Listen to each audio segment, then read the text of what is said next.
So today what I want to do is talk about the Enlightenment.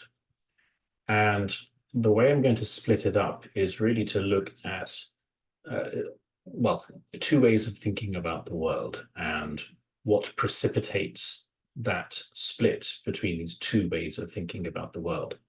And I've chosen something in particular called the Lisbon earthquake. And it is quite commonly seen as sort of a defining watershed moment in terms of how the Enlightenment comes about. It's not the only way to look at this. So it is possible to cut this apple in different ways. But it is, I think, a useful way. And I think especially for us, looking at this from a sort of Christian perspective, that it is kind of significant. And this is not a particularly Christian view of looking at the Enlightenment. It just happens to involve certain sort of Christian ideas, but we'll get to that later. So the first thing that I will talk about is what the world was like before the Lisbon earthquake. And I suppose the things to understand is that the world is Christian, obviously, and God is believed by everybody and is believed to be in control of everything. So God is in control of nature. Think back to something like the 10 plagues of Israel, where you have God controlling the different elements, both sort of natural elements and supernatural elements together. And so God is the one who says, if the wind blows, it's because God wills it, so to speak. And in this world, all knowledge is revealed by God. God has revealed all knowledge. There's nothing sort of particularly new. So the world, everything about the universe and the world is homocentric. And by that I mean is that man is important and he is the important part of the universe. Now, there are some theological ways of looking at this that really sort of says something slightly different, because obviously God is the most important to a Christian, but at least everything is written around this. Man is important, the world that he lives in is important, and what God does for him is important. And you can see it's going all the way back to Genesis, but this is also reiterated both, well, throughout the Old Testament and the New Testament in various different books. So all knowledge is revealed by God. And in a way, what you do is deduce further truths from existing principles. So, for example, you will see many medieval people going back to Aristotle to figure something out.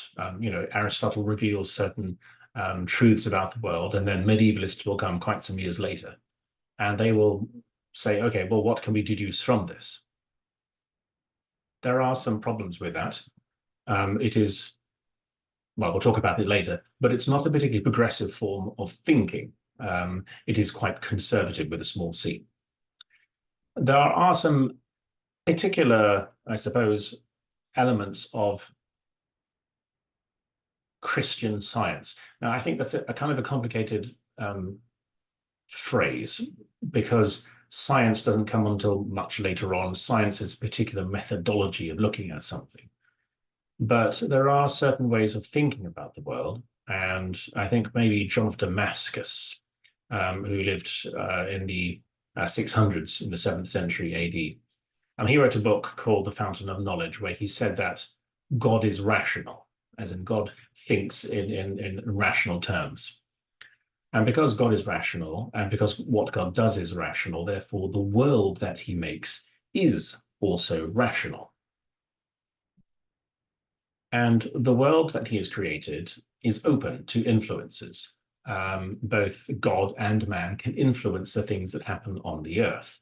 So, God can suddenly decide that he's going to interfere with something or move something over here, and it has a consequence in the world. Likewise, as a person, you can have influences on things in the world. And the Bible, of course, is full of people who do that. And so what we have with this is we have a sense of cause and effect. So if somebody does something A, it leads to B. If you do something over here, it has a consequence over there. And this, of course, leads to certain, that kind of rationality, that kind of predictability of certain things will happen if you do certain things over here, leads to, I guess, certain applications in areas such as astronomy, physics, and chemistry. And I don't quite want to say that everything goes back to this idea that it's only God who makes this happen, or it's only a particular way of thinking about God that allows this to happen. But it certainly is a great help, because it allows us to understand a fixed and finite world in terms of we know there is predictability in it. It's not just random chaos. So this world is, well, God is in control of this world. All knowledge is revealed by God. The world is geocentric. In other words, in terms of the cosmos, the Earth is the central point of everything. Everything revolves around the Earth. And I think there are other, I guess, lastly, God's principles are eternal. In other words, the things that we think about God as possessing, his characteristics. He is just, he is right, and he's good. And these are all the things that people, because they're Christians and they have thought like this for, I guess, around this point, almost 1600 years. This is kind of like the status quo. And there is a beginning of a shift towards deism. And now all the dates I'm about to give are sort of approximate, because it'll, again, like something like the Industrial Revolution or the Agricultural Revolution, it all depends on how you want to define your starting point and on what you do. But I'm going to say deism is sort of roughly around the end of the 1600s, going to almost the middle of the 1700s. So about, I don't know, 1690, going up to about 1740, 1750. And deism has certain qualities.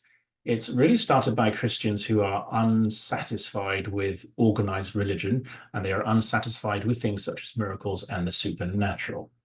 And in your readings that you will do, you will come across certain people who have this problem. Some of them have it chronically. In other words, they think that there is no such thing as anything supernatural. There are no such things as miracles. But they're all started out by Christians who have problems with this. And again,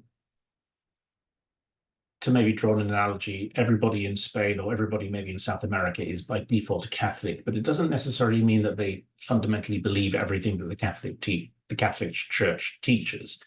And I think just because I call these Christians, it doesn't necessarily mean that they are Christians in an evangelical sense. And again, by evangelical, I actually mean a European evangelical, not an American evangelical sense, which are quite different. But anyway, so some Christians are becoming dissatisfied, sorry, with how things are conceptually thought about when it comes to the supernatural elements of religion. And so what we begin to see is a rejection of revelation. In a revelatory model, in the biblical model, God reveals things to you as a person. And so you in fact, you are spiritually speaking, you are spiritually blind. You are incapable of understanding things. God has to reveal things to you. That's the biblical model. But what people begin to do is reject this form of revelation. And because we are moving away from God, well, the only thing you can replace God with is man. And so it's now people who determine knowledge, not God. In other words, the knowledge doesn't come down from above. It comes from you and what you do. And so we begin to see, I guess, certain people begin to attack certain models. I said that the world previously to this is geocentric. In other words, the Earth is the center. But through the workings of Copernicus and Kepler and Galileo, all of them begin to point out that the Earth is not the center of the universe or anything like that. And if the Earth is not the center of the universe, is man still the center of the universe? If everything is sort of being turned on its head, well, then everything can be questioned. But because we're still Christian and because we still live in a Christian world, people still believe in God, but they kind of shift his responsibility out of the active way into a sort of an absent way. So God is a bit like an absent landlord. He owns the property and we still live in the property, but he doesn't really come and check on the inhabitants very often or at all. Some people often would liken God to a man who winds up a clock. You wind up the clock ticks away. You don't need to keep the clock running. The clock just works on its own because there are certain principles in the springs that make a clock turn round and round. And so God is like this. He's an absent landlord. He's somebody who sets things in motion, but really doesn't get in the way. And what this leads us to, and I'm going to bring up one of the other things that I think people are quite, what's the word, very clear about, is that the world in which we live in is a fundamentally good and a fundamentally positive or maybe optimistic way of living. And I'm going to I'm just going to run a little, I'm going to read something to you here. If I can get it to start. So let's see if we can get this to go. And it's really a poem by Alexander Pope. And if you come to Newbold, we actually live just down the road from where he used to have his house. And let me just start this one here. I think it's this one here. This is Alexander Pope, and he writes this, and I'll read it out just because it's poetry, and poetry should be read out. Cease then, nor order imperfection name. Our proper bliss depends on what we blame. Know thine own point, this kind, this due agree of blindness, weakness, heaven bestows on thee. Submit. In this or any other sphere, secure to be as blessed as you canst bear, safe in the hand of one disposing power, or in the natal or the mortal hour. All nature is but art, unknown to thee, all chance, direction which you canst not see, all discord, harmony not understood, all partial evil, universal good, and spite of pride in erring reason's spite, one truth is clear, whatever is right. So this is Alexander, who writes his essay on man in 1734. And as you can see, there are certain elements here that, at least if you are familiar with certain biblical ideas, sort of chime in with that. So think of Job, for example. Job sits there and he starts demanding God tell him what's going on. And God says, well, where were you when I created the earth and, made the animals and did this, that, and the other? You don't know any of this. All nature is but art, unknown to you.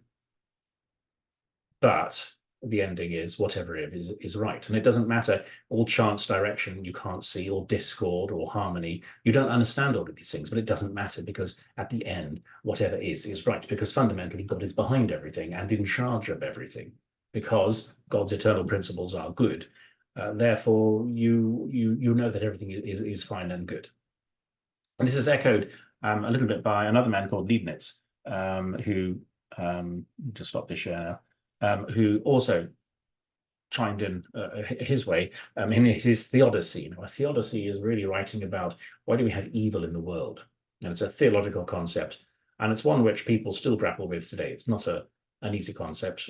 I have problems with it too, and I think most normal people will. But it's this idea of, why is there evil in this world? Why does God allow things to happen? And of course, Job, the book of Job is an entire book about that. But Gottfried Leibniz, who I think is, better known for inventing calculus, but I'm not quite sure on that. I'll have to go back and check on that. But he wrote a book on theodicy in 1710, where he says that man inhabits the best of all worlds. In other words, the way in which we live and the world in which we live, because it's covered by God, is the best possible way we can do it. So this is very optimistic, as I said. People think that the future is bright. So this is the world, and now we're going to talk about why that kind of thinking falls apart. So part of this is really down due to the Reformation. One of the things that the Catholic Church, or living in a Catholic world, does for you is that it makes you clear on what you are and what you believe. And as I think I probably said in the previous module to this one, as soon as you introduce the Reformation begins to induce doubt into people's minds, because whereas once upon a time everybody believed the same thing and you knew what you believed, now you don't know what you're supposed to believe because you have options. The wonderful thing about not having to, not only thinking, only, sorry, the wonderful thing about only having to believe in, or only having one option, is that you don't have to think about what you have to believe. It's the Catholic faith. You're a Catholic, you're brought up a Catholic, everybody else around you is Catholic. So there is no, I guess, existential dread about what you have to do about it because it's all there for you. As soon as the Reformation comes along, and says, actually, no, this is wrong, or it could be wrong. And you have to make now a decision whether you're going to follow it or not. And of course, some people go one way, some people go another. And that, of course, has consequences. Imagine, for example, if you're in a family and half your family becomes Protestant. From a Catholic position, they're all destined to hell. And this is disconcerting and quite problematic. Imagine that your nearest and dearest, as far as you know, and as far as everything that has ever been said to you, all these people are destined to hell. So you can see why there's a bit of a problem. So the post-Reformation world comes in, it induces certain problems. And because of it, we have a number of dynastic struggles. We have the 30 Years' War. We have numerous other religious wars. And the Reformation itself really is a fight over certain things. They are fighting over the fundamentals of faith. Where was authority derived from? Like, where do you get where do you get your authority? What is inspired in Scripture? How do you determine these things? Everybody kind of just assumes the Pope says something, and so therefore it must be right, or the magisterium says so, and so therefore that's what we're all going to do. Now you've got people who are saying, well, the Bible says something different. So what now do you believe? Do you believe the Pope with all of his years of history and the background behind him? Do you believe the Bible in front of you, which may or may not say things that the church agrees with? And I think the classic example is, of course, as soon as you get Protestants, you get multiple different kinds of Protestants who all believe slightly different things. So this new authority of the Bible, for example, means that, well, it kind of depends who has the right interpretation of the Bible. We still have those sort of questions and arguments today, but the Reformation started, and there is a questioning of authority. Firstly, where was authority derived from? But also now we have a questioning of authority. How do we know?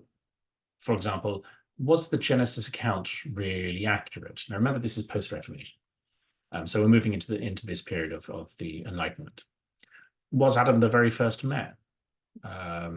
Is the earth 6,000 years old? Was there really a snake in the Garden of Eden? Where did the flood water go? The earth is flooded. Everything is covered up to the mountaintops. Where does the water go afterwards? And so people begin to pick up on these discrepancies between fact and faith. And I think probably it starts with a man called Baruch Spinoza, who's a Jew. And he begins to look at the Bible and he says, well, hang on, if you look at these different parts of the Bible, there are certain issues with it. And the thing that he's most famous for really is looking at Moses being the author of the Pentateuch. Tradition has always said that Moses wrote the first 5 books of the Bible: Genesis, Exodus, Leviticus, Numbers, Deuteronomy. But Spinoza comes along and he says, well, look, he can't have possibly read all this. Sorry, he couldn't have possibly written all of this because there are bits written after he's dead. And so he very clearly cannot write when he's dead. So that means we've got other hands who are writing here. And, who are they and what else have they written? And so he begins to sort of question this, and it kicks off the whole sort of critical biblical thinking, or textual criticism, I guess. And so we've got all these problems. All these people are beginning to look at the Bible and go, well, okay, do we know if these things are right or not? How do we know it's true? And this all leads to what Paul Hazard calls a crisis of the European mind, where you cannot automatically rely on biblical authorities because of all these different contradictions and difficulties that you have in the Bible. And you also cannot automatically rely on the ancients, and by the ancients we mean the Greeks and the Romans, who are generally sort of appealed to. I talked at the beginning how people would go back to Aristotle and sort of look at stuff, but now people are beginning to look elsewhere, and I'll talk about that possibly shortly. We don't also automatically know man's nature, so we need to investigate what man's nature is actually like. And so this crisis of the European mind then leads to, certain changes in society. And what we have to sort of decide and discover is whether this is a beneficial change or not. And of course, that kind of depends on where you stand in the tradition of things. And maybe we'll talk about that when we get to class. So we've got the Reformation then leads to all these consequences, but then we have other things like the discovery of the New World. Obviously, this is a little earlier when Columbus begins to sort of travel across. He finds America, or he discovers a little bit off the coast of North America. And what this begins to challenge is this idea that the biblical world, as you know it, is not the center of the world necessarily. If you look at medieval maps, very early medieval maps, they are not at all useful. They are quite distorted, but they all start with Jerusalem as the center, because Jerusalem is the most important place, because that's where Jesus is. All of a sudden, you find out geographically this is not the case.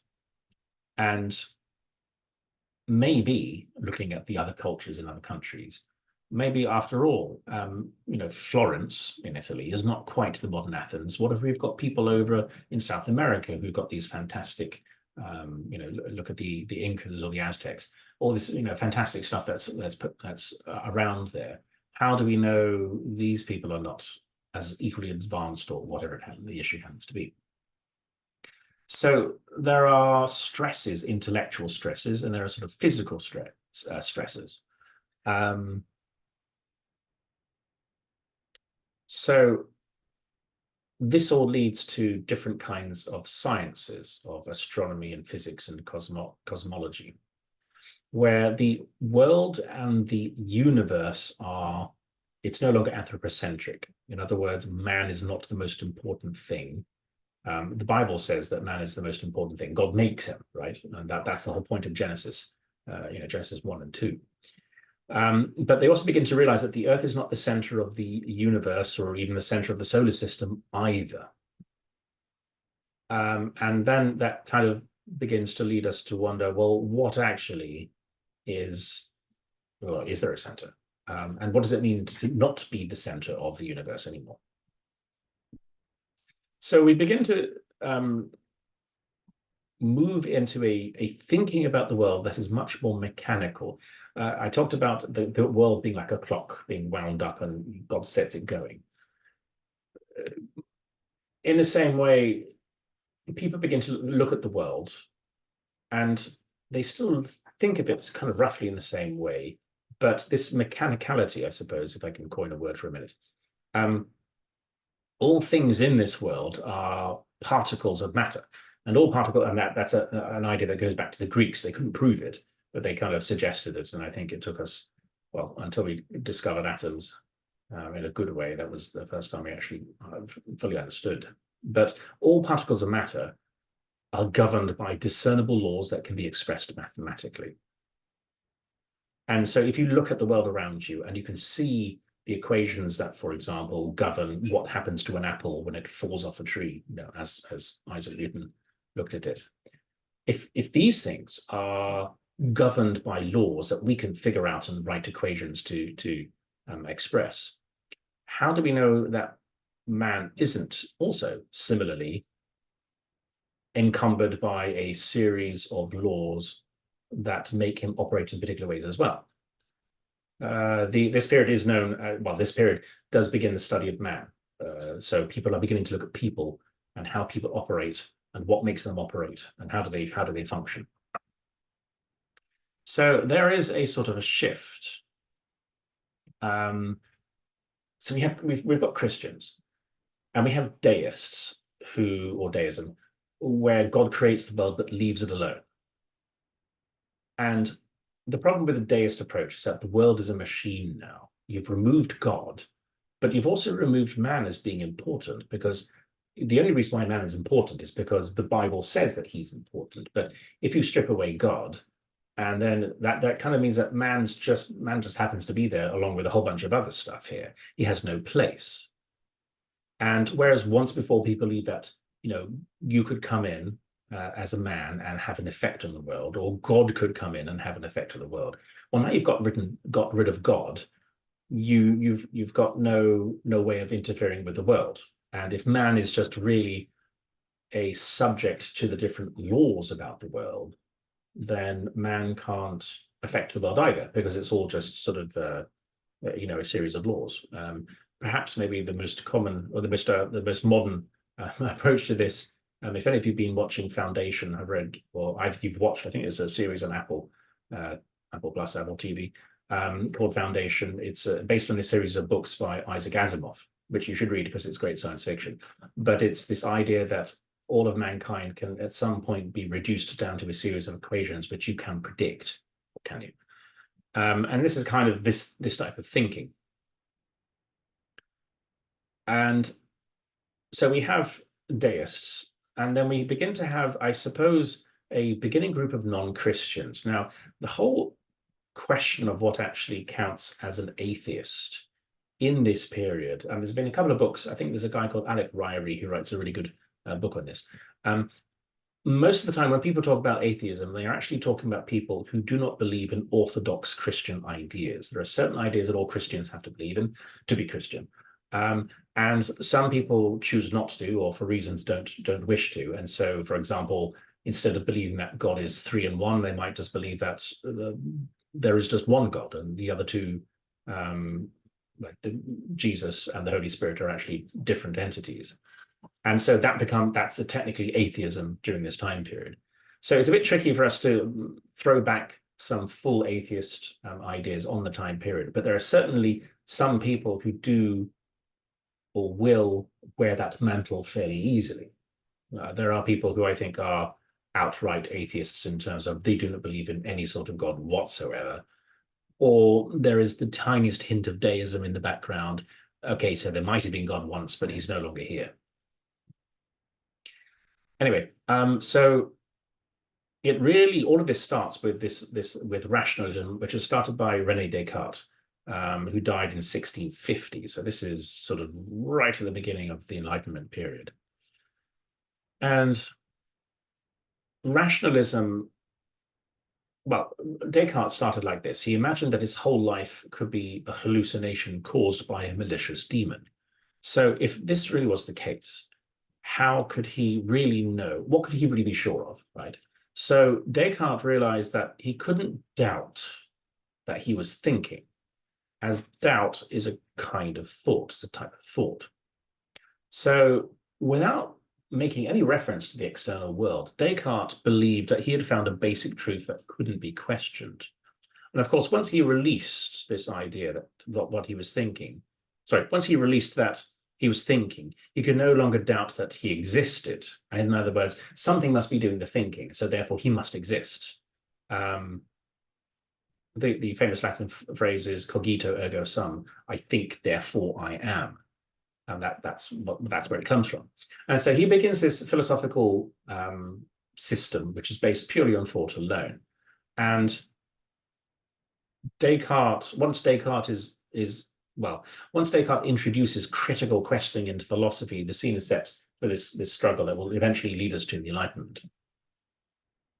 So non-Christians are kind of looking on, picking up Descartes and picking them up. They're looking into something called empiricism. Empiricism is this idea that only what you can sort of see or taste or touch with your 5 senses is real. Everything else you can't guarantee exists. Why would you? Okay, so some guy comes along and says, well, there's a God who's in charge of the entire world. Well, okay, that's fine. But then I've got somebody over here who also says that the world is, created from the spit of a giant fish god. And we are all but, tiny fishes swimming in his spit. How do I know which one is the right one? And so empiricism kind of says, well, there's no point even sort of trying to argue these questions. If you can't see it, it doesn't really exist. But so we've got the deists, and we've got the non-Christians, but they are all still optimistic and believe that the world is rational. They all believe, and this is a shift in thinking, that cause and effect that previously was sort of kept to certain sciences could now be applied to people themselves. And so man then can be just studied in the same way that you can study fishes, or you can study volcanoes or something. And this leads to psychology and sociology, not necessarily in the way that we would think about them now, but absolutely in a way that had never been done before. So people begin to sort of look at it. And so that's kind of like the thing, the precursors, right? So we've already got, as I said, existential fear, not existential fear. We've got, I suppose, stresses, philosophical stresses on people, both in terms of religion and also in terms of how we think about the world.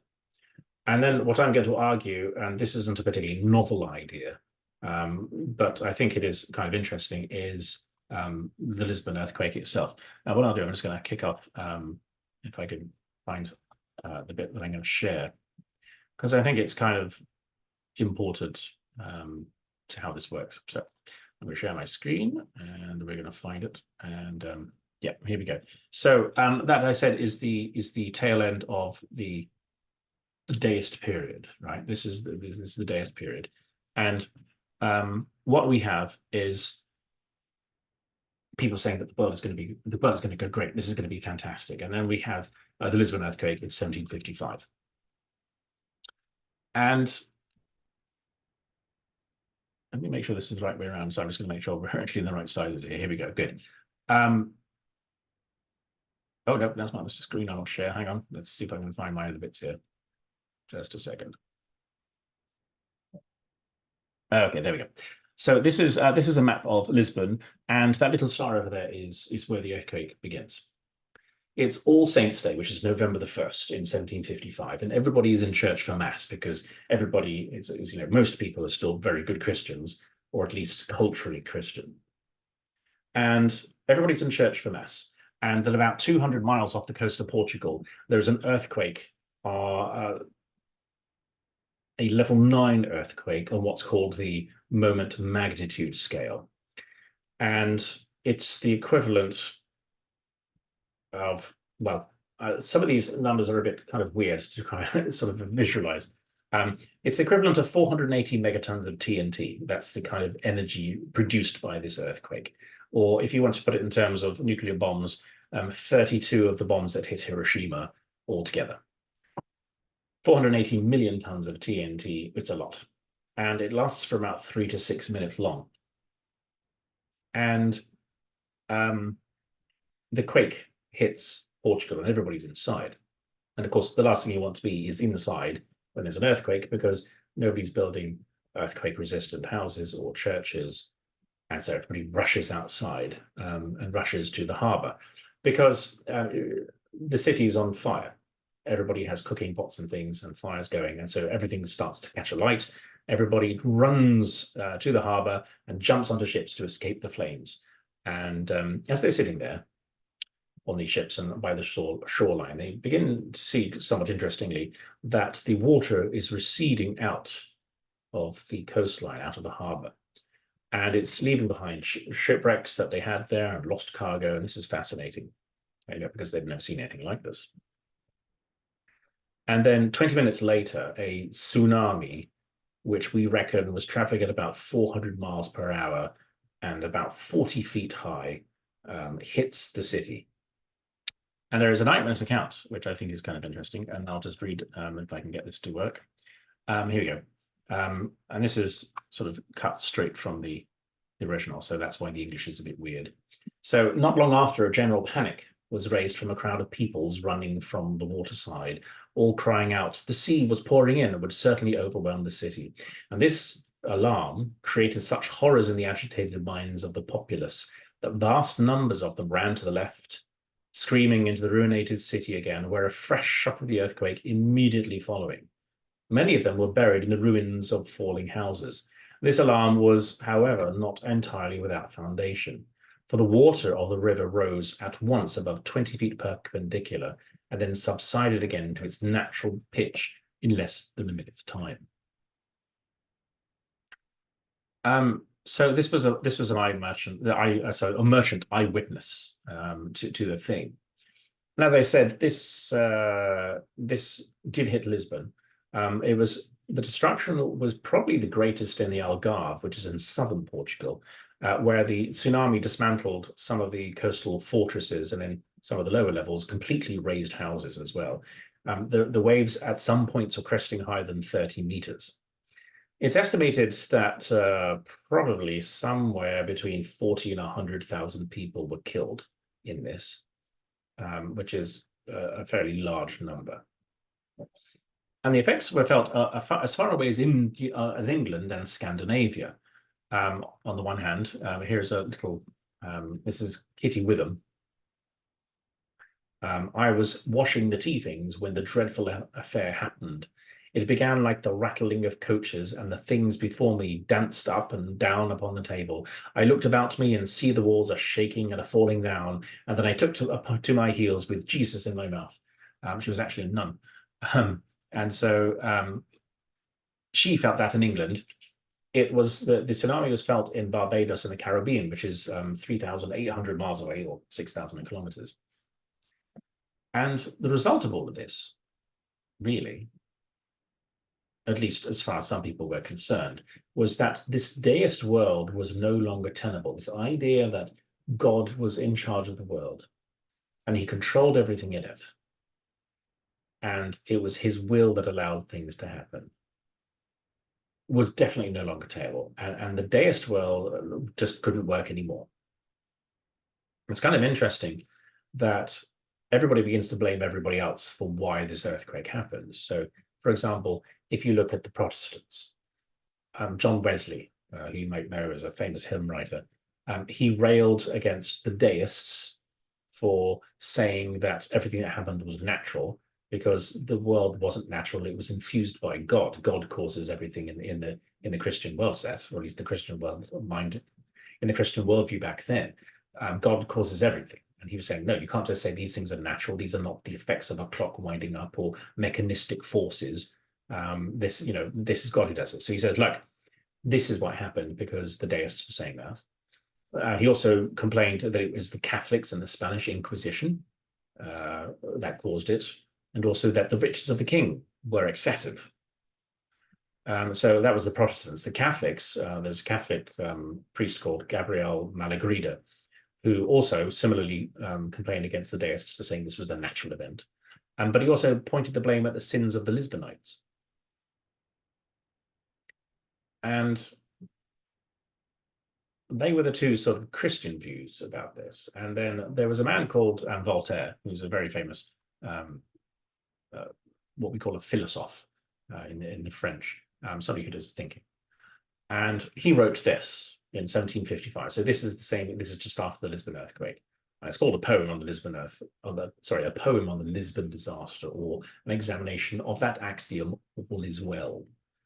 You remember back to our poem that we had before with Alexander Pope. That idea, all is well, all is good. That's what he's talking about. And so Voltaire says this, right?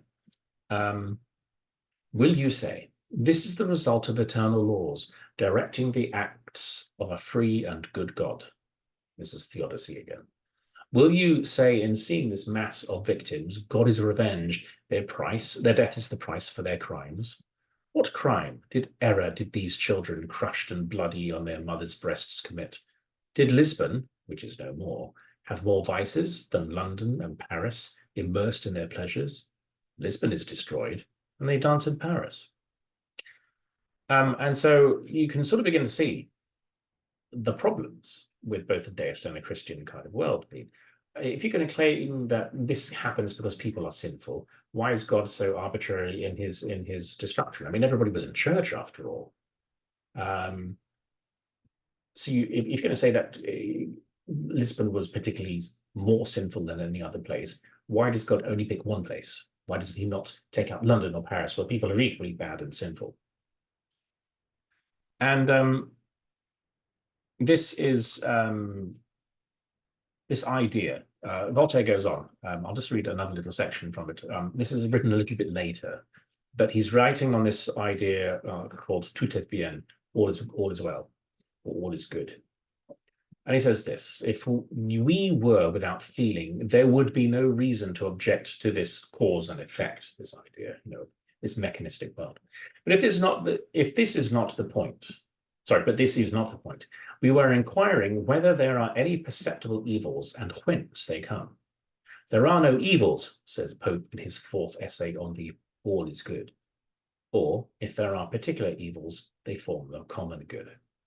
It's a strange general good, composed of the stone, the gout, all crimes, all suffering, death and damnation.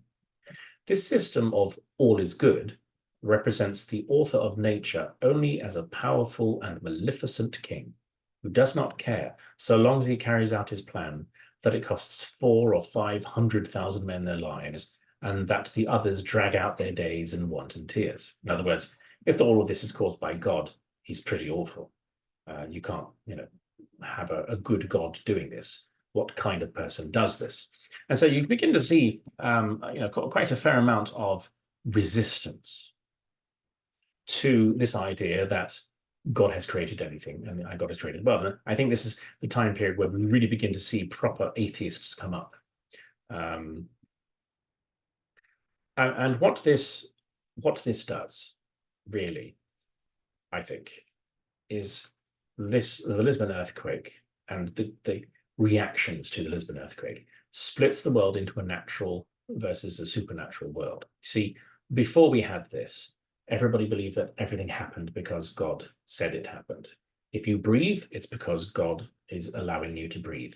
If the sun comes up, it's because God makes the sun come up. And there are still Christians who think like this, and I think it actually really is probably a conservative with a small c, and proper biblical way of thinking about things. But for the people at the time period, and for many people nowadays as well, this is no longer a tenable point. This is something you can no longer believe. It's untenable. And people then begin to look for the law in a very strong way, the laws that govern and make this world work. So, for example, instead of God causing earthquakes, now we begin to ask ourselves, well, why do earthquakes happen? What's happening under the ground to make it happen? Now, we didn't really get tectonic plates until I think the turn of the century of the 20th century, or at least evidence for it, good proper evidence for it. So they had some other fanciful ideas, for example, like underground coal fires, produced earthquakes, and this is what caused the Lisbon earthquake and stuff like this. But from then on, it is absolutely impossible. From that point onwards, it's impossible to think like a supernaturalist properly anymore. And I'm 100% certain this is actually true of virtually all Christians. It is impossible for you to think like a pre-1600s or like a Reformation era person anymore, because you have been inculcated into a worldview that creates all of its knowledge without God. Now, I'm not saying this is necessarily a bad thing or not. I'm just pointing out what it is. It is impossible now to think like they used to. In other words, everybody now thinks in this split world. If you're a Christian, you will split your thinking between there are certain things that happen which are caused by God, and there are certain things that happen because that's just the way the world functions. The way, we get wind because X, Y, and Z. We have El Nino because there are certain things happening in the Pacific. We have global warming because depending what kind of Christian you are, we have global warming because we're burning fossil fuels and it raises the temperature, and there are certain consequences to the gases and blah, blah, blah. So all of these things happen because other things happen. In other words, the world is still irrational in a way, but no longer is God causing all this. It's just how things are. It's just how the world is made. And so, when you get sick, you go to the doctor because you have all this understanding about the mechanisms of the body and how the body works and how drugs interact with that. You don't sit there praying for the evil spirits to go away. So post-Lisbon, nobody can no longer think like a true Christian in a way, or at least an old style kind of Christian. Maybe some of the more isolated cultures today might do, but I think if you live in the West, it's absolutely impossible to think like this. So from this point on, we begin to see a lot more atheists, because they can no longer stomach the idea of God, because they haven't got a theodicy that is capable enough to deal with the questions that they have in front of them. The theodicies that were put up were things like, Malagrida complaining about deists and general sin, and Protestants doing the same thing, complaining about Catholics. But again, we're back to Voltaire's problem of, okay, so why did the people in Lisbon suffer and nobody else? So who's doing this thinking? Now, when I talk about this, I'm not necessarily talking about hardcore atheists here. Some of them are. Most of them are kind of moving away from Christianity or have completely moved away, but not everybody is against Christianity. I just want to point that out. But there are certain people who push the counter along from that. And I think probably the first person, and I'll just show his picture here because I've got it, is a man called Francis Bacon. And Francis Bacon started by thinking to himself, why did Spain become so great? What made Spain such a great country? Spain was one of the major world European powers. Well, how did it do that? And so he sat there thinking and studying, and after a while he came up with the idea that this really came about because they had great technology. Now, it may not seem like a very I guess, a profound point, but it really is, for that point, the way he thought was different. And so his main thought really is that history is about progression. And the ancients used to say that time was cyclical, right? History is cyclical. It goes round and round in circles. And I think virtually all the Eastern religions do this as well. It's only Christianity, Judaism, and I think Islam, which say that time is linear, and therefore there is an end to everything at some point. Anyway, so his main thought was that history is about progression. And what we need to do is things obviously get better, or we can know things better if we sort of put effort into knowing things. So we can add new knowledge to old knowledge, because everybody at that point kind of said, if you want to know something, you go back and read Aristotle, or you read Plato, or something. You go back to the Greeks and the Romans, and they told you everything that you needed to know. And he said, actually, that's not very good. What we need to do is, we need to start doing our own work on this. And he comes up with the idea of induction being a good thing. So he comes up with certain new theories based on personal observations, and these are personal observation. In these new personal observations, he begins to elevate personal things. In other words, what's actually important is me looking at this, not what Aristotle thought about it, 2,000 years ago. He elevates what's new. In other words, we should find new things. You don't just sit there and interpret everything in the old way. And again, I'm going to go back to Aristotle, but that's the way everybody did it. So observation is also really important. Like, what do you actually see? Do you see what people, are you seeing really what's there, or are you just filtering everything through what you previously thought was there? And this whole thing really creates new knowledge, which in turn creates new learning, which in turn creates new power. And he writes a book, and this is before the main Enlightenment period, called The Proficience and Advancement of Learning, written in 1605. And the reason why we think he's important is mostly because everybody who came during the Enlightenment and after said he was important. So Diderot, who's the people who thought about it are the following. There's Diderot, who's known as the father of the encyclopedia. Voltaire, who's known as the father of experimental philosophy. Immanuel Kant dedicated his Critique of Pure Reason to him. And the Royal Society in London, which is this Royal Society, they used to get together and read papers to each other on new and interesting things that they'd sort of discovered. They modeled their society on his prescriptions, and many of the laws about physics and biology and chemistry and whatnot come from places like the Royal Society, who followed these things of what Francis Bacon was saying. So there is a new way of thinking about how you get knowledge. And it's not just going back to the old ways, it's looking for yourself, which puts, from a Christian perspective, man at the absolute center of everything and God nowhere. And especially as many of these people will turn out to be atheists, and this is especially true. So, for example, Voltaire, who we've already met, He's known as the father of the Enlightenment. He thought that, well, his point in history is the apex of history. He was the most important. His bit of history was the most important history of all time. And I think you can sort of see this homocentrism quite very clearly here.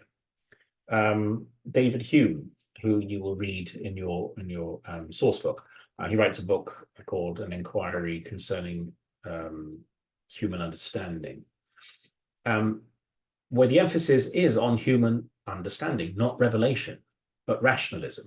And when I talk about rationalism, I don't mean sort of logical things. I mean, rationalism says anything that can be known or needs to be known comes from man and his own thinking and his own whatever, experiments or whatever. So in other words, there is nothing to discover from any other authority than myself and me. And there's a certain elegance to that. But of course, if we're going to look at it as a Christian or from a Christian perspective at all, there is no way that can happen. But these are the people who are doing the thinking.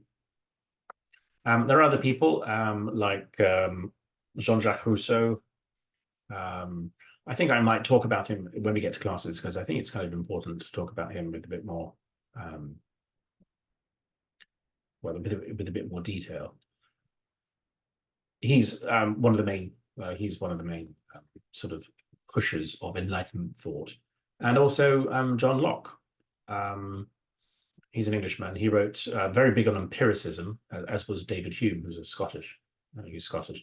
Very big on empiricism. This idea that everything that needs to be discerned or should be discernible by you and your senses, and again, not from sort of drop down from on high. And he writes an essay concerning human understanding, where he talks about inalienable rights, which, of course, if anybody who is a North American will sort of understand that. Where do these inalienable rights come from? Well, that's another question. But, he's beginning to sort of say, these things are here. And I think they should be here. Realistically, just because he says they are there, that's why they're there. In this essay concerning human understanding, he denies inherent morality. In other words, morality is something given to you by God. The Holy Spirit sits inside of your head and tells you, yes, do this, no, don't do that. And you can either choose to listen to it or ignore it. In this, he says morality is learned. So in other words, I learned that stealing is bad because somebody has told me stealing is bad, not because I know it's bad. And of course, in the process of doing something like this, that's a complete destruction of the Holy Spirit sitting inside of you. So these people are chipping away at certain Christian foundations. Oh, I've got David Hume there. Sorry, I've got another picture here. This is David Hume, an inquiry concerning human understanding. You've got to be very careful with these book titles. They often ended up sounding quite similar to each other if you don't quite know what they're doing. So we've got these different people, and the characteristics, I guess, is that the characteristics of the Enlightenment, which is what we're talking about, is a skepticism towards the doctrine of the church or doctrines of the church. It's about individualism, a belief in science as a methodology, and also and the experimental method, like finding things out for yourself. The use of reason as opposed to revelation. Education should be a catalyst of social change. That's Jean-Jacques Rousseau. Rousseau essentially argued that, or people like Rousseau argued that the reason why things go wrong is because people are not educated well enough. So if we just educate them properly, then they will behave properly. And you can see that even today. I think the split between conservatives and progressives, or conservatives and liberals nowadays, it goes all the way back to the Enlightenment, right? The conservatives say, no, all of these things are inbuilt. If there's something wrong with you, if you steal and break things or riot, it's because there's a fault in you. Whereas progressives will say, no, it's because you've been taught badly. And so if we just change the education, we'll fix you. I've heard all of those arguments going all the way through the last few years, especially with things like Black Lives Matter and stuff like this. And without passing comment on it, I'm just pointing out that the two ways of thinking about why these things happen go all the way back to the Enlightenment. And where you sit on that question really is whether you sit on the kind of like the progressive side or whether you sit on the conservative side with a small c. Anyway, so yes, where was I? Oh, yes, that education could be a catalyst of social change. And the demand for political representation, and of course, that is something that Americans and French people were doing kind of very shortly. The Americans would do it, in the 1770s, and the French would follow about 10, 15 years later. And the English would ultimately end up following that, but in a very different kind of way of doing it. So these are the characteristics of the Enlightenment. And there are certain ideas that are there. I've already explained the difference between rationalism and rational, but it all starts with man being the center. Man is the most important thing because there's no God. And if there's no God, well, then the only thing you've got left is man. Now, of course, there are some consequences to that as well. If why should man be special? And we're kind of jumping ahead to post-Darwin here, but if we are just one species of animal on the earth, why are you so special? What makes you so special? And there are actually some philosophers, I think Peter Singer is one of them, who will argue such things. We're not really that important. Cows are just as important as humans. And there are some people who argue this. Anyway, so we've got that. The other thing that they all kind of argued was that when it comes to nature, man's nature was perfectible. And again, this is a Rousseau idea. And there are other people who also argue it too, but man is perfectible. If you give him the right conditions, you can fix all the problems in the world. And of course, Christians will go, no, it's original sin. There's something inside of you, and it doesn't matter what kind of place you set up. There will always be that seed of destruction in it. It doesn't matter what kind of perfectible commune you have, or new city, or new nation you build. The seeds of its own destruction are always there. But the Enlightenment kind of said, no, man is perfectible. They believed in liberty, they believed in freedom, and they believed in autonomy. In other words, nobody really should tell me what to do. You can see this perhaps most clearly if you read things like Thomas Paine, and you should have done in your source book. You should be reading about Thomas Paine and what Thomas Paine talks about. Thomas Paine, says that we shouldn't be beholden to other people. I'm paraphrasing here, but we shouldn't have to listen to what other people tell us what to do. We should get to decide for ourselves what it is that we're doing. They all believed in happiness, the pursuit of happiness. And there's a very good chance that all of this died in the French Revolution, because that really showed people what mankind was really like. And for those of you who are unfamiliar with the French Revolution, you should probably have a quick look at it. But the French Revolution really was a time where all these intelligent people decided that they're going to get rid of all the other things that had come before them. Like, we're going to get rid of the monarchy, we're going to get rid of the priesthood, we're going to get rid of all the church. And they did that, and then they started killing people in large numbers, mostly by Madame Guillotine, by chopping off their heads. And everybody kind of went, wow, that's pretty horrific, actually. And this is, the new perfectible, optimistic new society that we're building, and we're already killing people.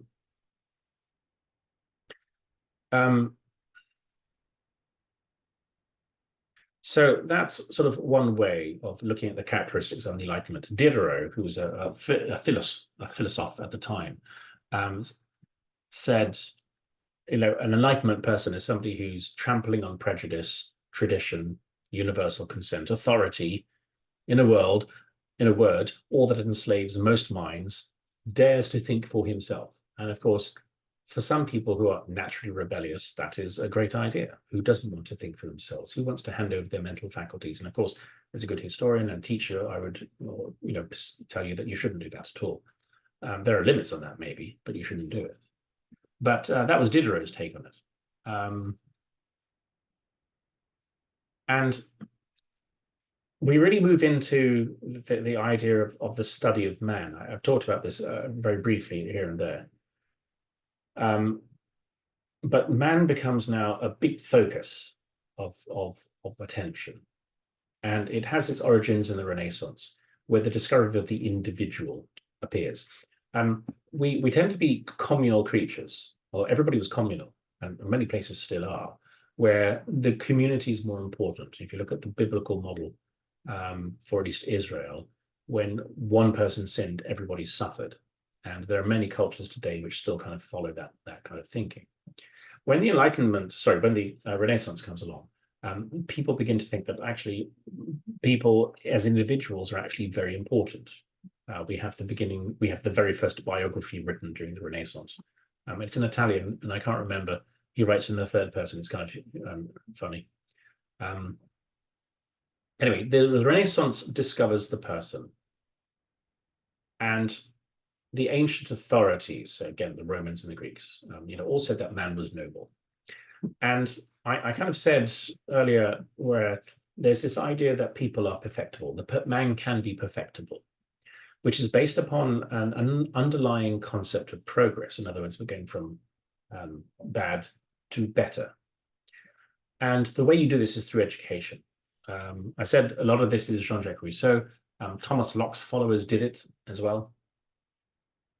And they said that the mind is a tabula rasa, which is a blank slate. There's nothing in the mind. It's empty. And then you fill it. Data comes through your senses, and it begins to shape the person. Now, this is absolutely partially true. But there are things in people that they have, and you don't need to teach them, but they already have it in them. And I can only say that you'll find this out when you have children of your own, where your children will suddenly do things that you never taught them, do things that are bad and terrible, not in a terrible way, but they'll be jealous, or they'll be violent. They'll steal things. They'll hide things from you, and they'll do this at 2 and 3 years old. Nobody's taught them this; they just know it. So it kind of scotches the whole idea. I think it's G.K. Chesterton who says that of all the things in the Bible, the only thing that is empirically verifiable is the idea of original sin. That is the one thing you can always prove. You can go anywhere, any place, anytime, any person, and again, you'll find these things inside every single person.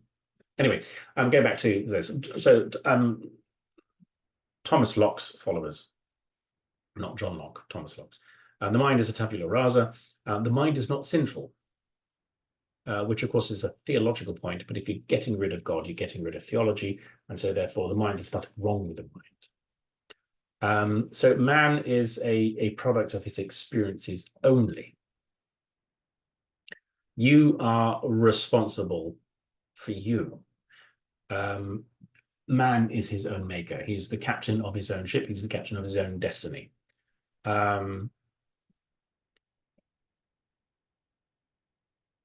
Claude, who is a French philosopher again, who said that thanks to perfectibility, man would overcome want, weakness, disease, even death. Now, of course, eventually we get people like Lamarck and Darwin, Erasmus Darwin, who came up with certain early evolutionary ideas. Creatures learn things and they pass them on to their offspring. But it's still this idea. We haven't got genes yet, so we're still, things are inherited. You can pass things down. But the whole idea is that man is capable of changing and becoming better. And this runs completely against all theological thinking, which says that man is fallen. And it also runs against classical antiquity, where man is constantly fighting against his appetites and his passions. And to be a good person was to be somebody who didn't fall to those passions and appetites. Look at the Stoics, for example.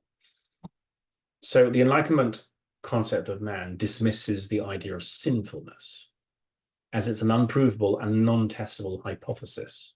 Passions are not bad, unlike the Greeks and the Romans said they were. No, they're not bad. You just need to understand them and channel them properly. And all of this can be done for the greater good. And we can sort of see this in things, take, for example, the idea the need to consume. We all need things. We all want things. It's greedy. But greed is good for the economy. So your private vice, which is greed, can be very useful in persuading, well, very good for the general economy, because I'm greedy. So I go out and I go on Amazon and I buy something, and there's a whole chain of things that goes from the warehouse all the way to my house, which contributes towards the economy. This is great. Adam Smith pointed this out, and if you haven't read Adam Smith, I'm not sure he's the most readable people, but we do have him in some of the, or at least a couple of the sources that you have to read. But in his Wealth of Nations, he points out that selfish behavior of producers and consumers leads towards the common good, because we're all, everybody's contributing money and making the world better because we're all spending money. So that really is the end. The Enlightenment then leads to all of these things. It leads, as I said, to new sciences. And I think the most important thing that it does, it replaces the Christian myth with a scientific myth. Now, when I say myth, I don't mean something that's not true. I just mean an organized, well, this is a good thing, a way of organizing the way that we think and interact with the world. It's a different way of functioning inside the world. And you can choose one. You can't really choose both. And there are, you can especially see this when we talk about, maybe later on when we talk about, Darwinism and the crisis of faith. This is what you have to contend with, and we still have to contend with it today. And especially if you're an Adventist, you have to deal with that because, Adventists traditionally do not believe in evolution at all. So you get to choose which myth governs how you think and how it works, right? Either you follow a scientific one, and that has consequences, or you follow a Christian one, which has other different kinds of consequences. Scientific one explains certain things, but doesn't explain other stuff. Christian one explains one things, but maybe doesn't explain things in another way. And of course, you have to try and figure your way through that. It's not easy. But there is this idea that the Christian myth gets replaced with the scientific one. There's a very interesting philosopher, I can't even say the right word, philosopher, an English one called John Gray, who writes about this. And he really points out that the scientific myth is really just the Christian myth, but stripped with all of the Christian bits away. Because in Christianity, you are heading towards, ultimately, you are heading towards the pearly gates, right? You're heading towards heaven, where everything will be perfect and fantastic. It's going to take a while to get there, but that's where you're heading in the Christian myth. Scientific myth says exactly the same thing. We're heading towards there. Everything will be perfected. Look at the way science and technology functions now. Science tells you all of that. We're going to have we're going to have the best of all worlds. Going back to Leibniz. And there is a good case to be made that this is not true, that the world is not getting better. And there are many people who sit there and will say, no, the world is getting so much better. And of course, that's a question to decide for yourselves. But that is really what the Enlightenment. And again, I don't want to give you the idea that this is the only way to look at the Enlightenment. There are many books on the Enlightenment and many people who talk about it, but this is at least some idea, or at least a way of looking at it. And we've done this through the Lisbon earthquake, because I think that really is the turning point for how people think about how the world functions. It kills off certain previous ideas that no longer appear tenable, or at least are not tenable enough for enough people. And now we live in a world, a post-Lisbon world, a post-Enlightenment world, where every single one of us is an Enlightenment thinker, whether you like it or not. And so that's what we just have to contend with.